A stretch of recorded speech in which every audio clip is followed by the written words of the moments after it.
nice to each other, to your siblings, to the elders. But do you ever remember them saying to be nice to yourself? Today I've chosen to talk about self-awareness because it's such an important concept in development and it's not explained enough early in our childhoods. Self-awareness, by definition, means conscious or curious knowledge to know one's own character, feelings, motives, and desires. Today I'll go over each of those processes in detail in hopes that we can better understand ourselves. I have such a resolve for this topic because I was raised by addicts who were not anywhere near self-aware, and of course could not show me or teach me how to be, so I learned how to cope and grow by following in their footsteps of addiction, and never truly got to know myself until adulthood. In an article by Layla Fries, she states, individuals with difficult environmental circumstances are more inclined to develop destructive behaviors towards themselves, such as alcohol abuse, substance abuse, and in some extreme cases, they commit suicide.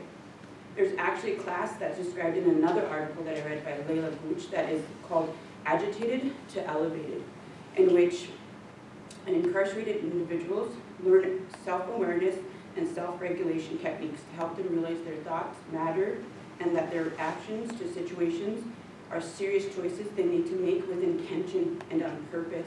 So they literally are learning as grown-ups like I did about how to understand themselves, their feelings, and behavior choices. In the first article that I mentioned by Layla Fries called Personal Experience of Self-Awareness, it states that 5 factors facilitate to the process of self-awareness. One is nourished curiosity.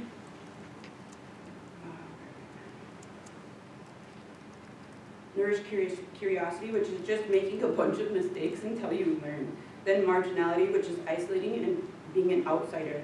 Then another is transformation to invulnerability, disenchantment with society, a big loss of something, or death. All of these are life-altering ordeals, but they shouldn't be the only ways to become self-aware when it can be taught to us as kids.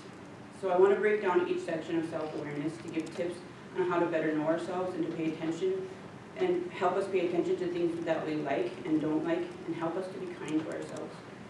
First, we're going to go over character or personality. In psychology, they focus on the Big 5 personality model, which was created by Sir Francis Galton, I think is how you pronounce it, in the late 1800s. And then it was enhanced over time into this acronym that spells out OCEAN. And it stands for openness, conscientiousness, extroversion, agreeableness, and neuroticism. To figure out where you land on these scales of each of these scales, it helps you understand who you are and you can accept yourself, or you can change those parts of yourself, like openness, the openness scale.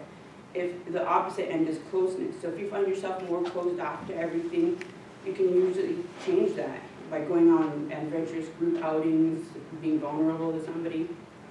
And then next, on self-awareness, we learn about processing our feelings. There are 5 parts of the process. The first is sensing. We can all tell when we're having feelings. We can tell when we're mad. Some are so intense, and in those moments, we need to remind ourselves to stop, and we remember we need to process the emotion and not stuff it. First, we need to give it a name, I'm hurt, and then ask, why?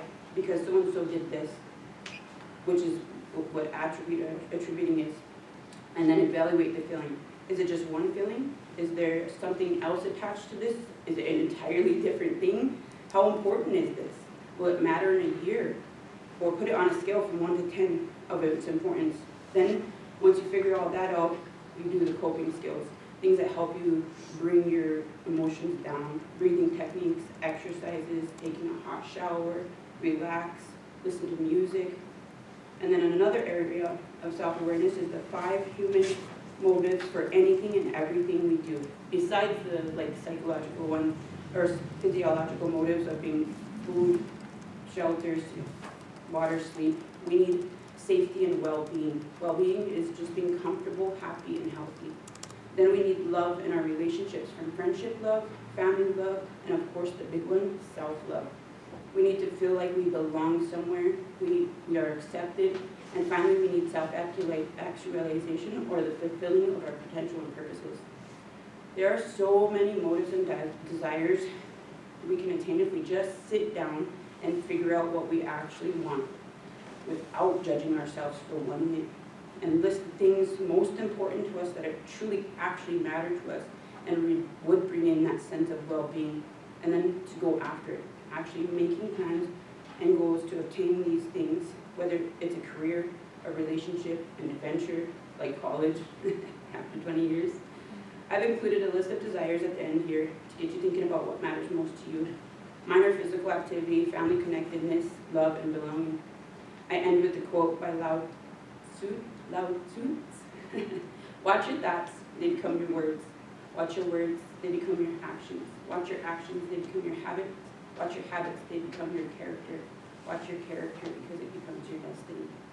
Thank you guys.